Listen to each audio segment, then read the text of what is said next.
حابیل کو قتل کرنے کے بعد قابیل نے اپنی بیوی کو ساتھ لیا اور دور دراز نرم زمین کے پاس جا کر رہائش پذیر ہو گیا اور آدم علیہ السلام کے سامنے تک نہ ہوا۔ آدم علیہ السلام پہاڑوں کے قریب ایک بستی میں رہ رہے تھے، یہ ان سے بہت دور جا بسا تھا۔ اس طرح قابیل کا آدم علیہ السلام سے رابطہ بالکل ختم ہو گیا اور اس سے ایک نئی نسل کی ابتدا ہوئی۔ فحاشی اور اریانی کو ان کے ہاں عروج حاصل تھا۔ عبادت یہ لوگ اگرچہ اللہ ہی کی کرتے تھے، لیکن آدم علیہ السلام کی شریعت کے خلاف بے حیائی کے دل دادا تھے۔ تقوی کی قلت، احکام الہی کی نافرمانی اور فحاشی کا فروغ ان کے شب و روز کا معمول تھا۔ اس کے بعد لوگ دو گروہوں میں تقسیم ہو گئے۔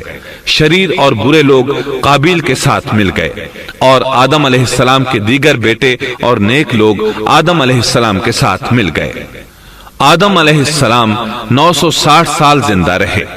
ان کی کل عمر تو 1000 سال تھی، لیکن 40 سال کم کر دی گئی۔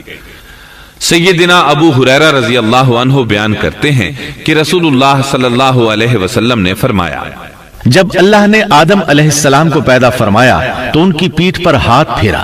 اس طرح قیامت تک جتنے انسان پیدا ہونے والے تھے ان کی روحیں وجود میں آ گئیں۔ پھر ہر انسان کی آنکھوں کے درمیان ایک نور رکھ کر آدم علیہ السلام کے سامنے پیش کیا۔ انہوں نے پوچھا، یا اللہ یہ کون ہے؟ اللہ نے فرمایا، یہ تیری اولاد ہے۔ ان میں سے ایک کی پیشانی کی چمک آدم علیہ السلام کو بہت اچھی لگی۔ انہوں نے پوچھا، یا اللہ یہ کون ہے؟ جواب ملا، یہ تیری اولاد میں سے بہت دور جا کر ہیں، ان کا نام داؤد ہے۔ پوچھا، ان کی عمر کتنی ہے؟ فرمایا 60 سال۔ آدم علیہ السلام کہنے لگے، یا اللہ 40 سال میری عمر میں سے ان کی عمر میں شامل کر دے۔ اس سلسلے میں دوسری روایت یوں آئی ہے، جب آدم علیہ السلام کی روح قبض کرنے کے لیے فرشتہ آیا تو وہ کہنے لگے، میری عمر میں تو ابھی 40 سال باقی ہیں۔ اس وقت ان کی عمر 960 سال تھی۔ انبیاء اپنی عمر سے واقف ہوتے ہیں۔ فرشتے نے کہا، کیا آپ کو یاد نہیں آپ نے اپنی عمر کے 40 سال اپنی اولاد داؤد کو ہبہ کر دیے تھے؟ رسول اللہ صلی اللہ علیہ وسلم نے فرمایا، چونکہ آدم علیہ السلام نے انکار کیا تو ان کی اولاد بھی انکار کی عادی ہے۔ آدم علیہ السلام خود بھول گئے، ان کی اولاد بھی بھولتی ہے۔ آدم علیہ السلام نے خطا کی، ان کی اولاد بھی خطا کرتی ہے۔ حابیل کے قتل کے بعد اللہ تعالیٰ نے آدم اور حوا علیہ السلام کو اس کا نعم البدل عطا کیا۔ اس کا نام انہوں نے شیس رکھا۔ شیس کا مطلب ہے اللہ کا دیا ہوا تحفہ۔ حابیل کے قتل پر آدم اور حوا علیہ السلام دونوں بہت غمگین ہوئے، اس لیے اللہ نے بدلے میں انہیں شیس علیہ السلام عطا فرمائے۔ سیدنا ابو ذر غفاری رضی اللہ عنہ سے مروی ایک صحیح حدیث میں ہے کہ رسول اللہ صلی اللہ علیہ وسلم نے فرمایا، اللہ تعالیٰ نے 104 صحیفے نازل فرمائے، ان میں سے 50 صحیفے شیس علیہ السلام پر نازل ہوئے۔ ان صحیفوں میں ایسے قوانین، اصول اور ضابطے تھے جن سے انسانیت کی زندگی منظم ہوتی ہے۔